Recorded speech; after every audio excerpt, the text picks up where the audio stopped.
দেউতাই তোমাক হস্পিটেলৰ সন্মুখত যিবিলাক কথা ক'লে তাৰ কাৰণে মই তোমাক চৰি নকওঁ কাৰণ সেইবিলাক দেউতাৰ চিন্তা মোৰ নহয় জানো কাৰণ এটা কথা তুমিও নাজানা আৰু ময়ো নাজানো আমাৰ সম্পৰ্কটো কিছুমানে কয় বন্ধুত্ব কিছুমানে কয় প্ৰেম বুলি কিন্তু তাৰ মই এটা নাম দি থৈছোঁ বিশ্বাস আৰু সেইকাৰণেই চাগে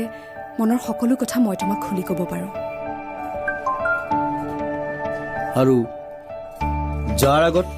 মনৰ সকলো কথা খুলি ক'ব পাৰি ই কি হ'ব পাৰে কোৱা হাজবেণ্ড থেংক ইউ